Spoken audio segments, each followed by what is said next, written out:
Here's how I healed my depression without medication. Warning number one, I am not against medication. If it works for you, stick to it, okay?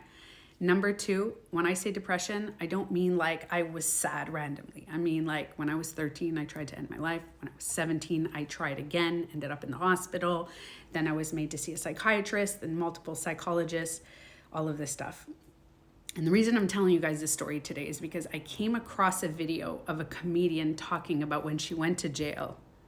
She did not realize how much she missed forks.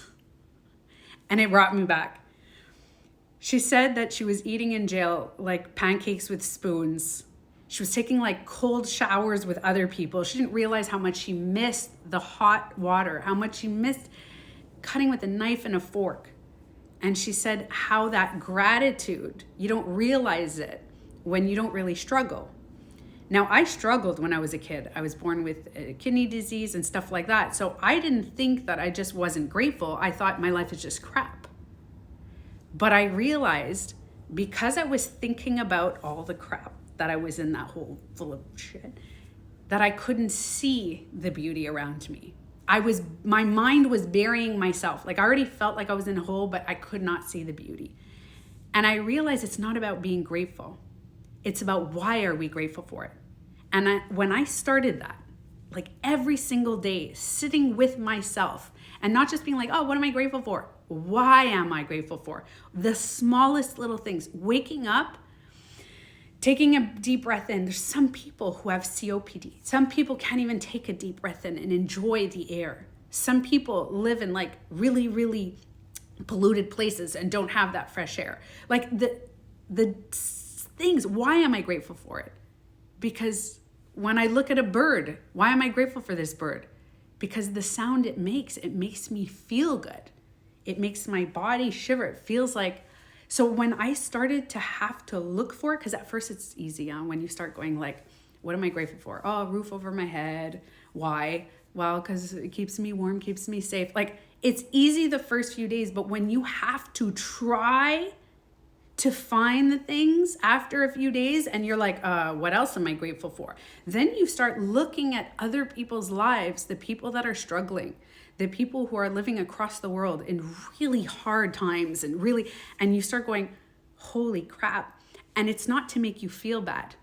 It's not that. That's why you answer the question, why am I grateful for this?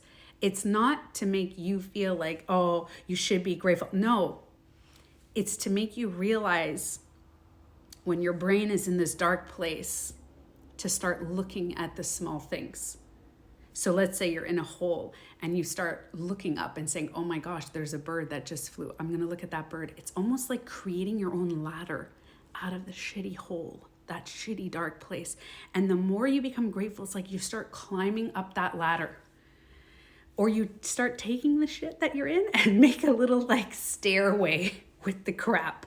And you start seeing the beauty. And slowly, it's like the more you become grateful, the more life gives you things to be grateful for. You start noticing synchronicities. You start noticing things. And I have to tell you, now that I'm studying about the brain and neuroplasticity, the brain literally reprograms. You start seeing the life so differently. Your perception of the world changes. So even if you still have like a disease or you're still struggling, the perception of all of that is completely different. And you can't go back. You can't go back because next time something really hard happens to you, you're not like, and back into the black hole. You already know, what am I grateful for and why? Why am I grateful for that? And you start looking at other people's lives of the smallest little things like being in jail and not having hot water. Imagine you had to take showers with people with no hot water. We don't realize. Imagine not having a toilet seat, not having anything to flush and going outside, not having a fork and a spoon to eat and having to not having fresh air, fresh water. We don't realize that. And we complain and we get like, and sometimes it's not super depression. Sometimes it's just like having a bad day and seeing all the crappy things and feeling very negative. It's okay to validate yourself. That's something else that I learned that really helped depression is validate yourself. It's okay to be sad. It's okay to be angry. and then sit there and go, okay, now where's the beauty in the world? Validation, gratitude in the small things. Like, if any of you guys are feeling like I used to feel, I wish I could give you this feeling right now. Because when I look back at my teenage self, my early 20s, it's like, I wish I could give her a big hug and be like, you don't even know. You don't even know. And it's not like, oh, life gives you all these great, it's just the birds, the squirrels, the fresh air, everything. And it's just, yeah. I hope you guys feel that in your life.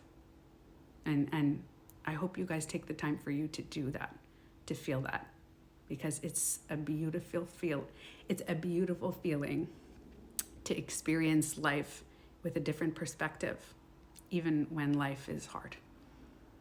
Love you guys.